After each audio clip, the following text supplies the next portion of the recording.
Zabbuli ey'ensanvu Zabbuli ya Sulemaani. Okusabira kabaka afuge n'obwenkanya n'amazima.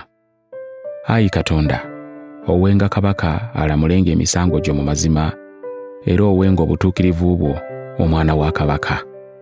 Anaasaliranga abantu be emisango egy'obutuukirivu, n'abaavu balamulwenga mu bwenkanya. Ensozi zinaaleeteranga abantu emirembe, n'obusozi bunajjulanga obutuukirivu. Anaasaliranga omusango abaavu ab'omu bantu, anaalokolanga abaana baabo abatalina bintu, era anaamenyaamenyanga omujoozi. Abantu bakusinzenga ng'enjuba ekyaliwo, era ng'omwezi gukyayaka emirembe gyonna. Kabaka abenga enkuba bw'etonnya ku ssubi erisaliddwa, ng'empandaggirize ezifukirira ensi. Mu nnaku ze abatuukirivu banaalabanga omukisa, era wanaabangawo emirembe emingi okutuusa omwezi lwe guliggwaawo. Era anaafuganga okuva ku nnyanja okutuuka ku nnyanja, era okuva ku mugga okutuuka ku nkomerero z'ensi. Abatuula mu ddungu balimufukaamirira, n'abalabe be balikomba enfuufu.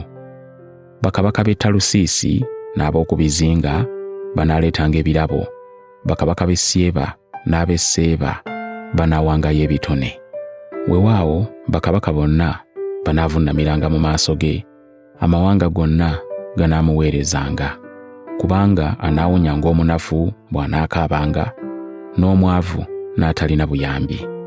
Anaasaliranga omwavu n'omunafu, n'emmeeme z'abanafu anaazirokolanga. Anaanunulanga emmeeme zaabwe mu kujoogebwa n'ettima, n'omusaayi gwabwe gunaabanga gwa muwendo mungi mu maaso ge. Era banaabanga balamu, naye anaaweebwanga ku zaabu ey'e Seeba. Era abantu banaamusabiranga bulijjo, banaamwebazanga okuzibya obudde. Wanaabangawo emmere enkalu nnyingi mu nsi ku ntikko y'ensozi. Ebibala byayo binaabanga bingi ng'eby'omu Lebanooni. Ebibuga bijjule abantu ng'ettale bwe lijjula omuddo. Erinnya lye linaabeereranga emirembe gyonna. Erinnya lye linaalwangawo ng'enjuba. N'abantu banaalabanga omukisa mu ye, amawanga gonna ganaamuyitanga wa mukisa. Yeebazibwenga Mukama Katonda, Katonda wa Isirayiri, akola ebyamagero yekka. N'erinnya lye ery'ekitiibwa lyebazibwenga emirembe gyonna, era ensi zonna zijjuzibwenga ekitiibwa kye. Amiina era amiina. Okusaba kwa Dawudi mutabani wa Yese kuwedde.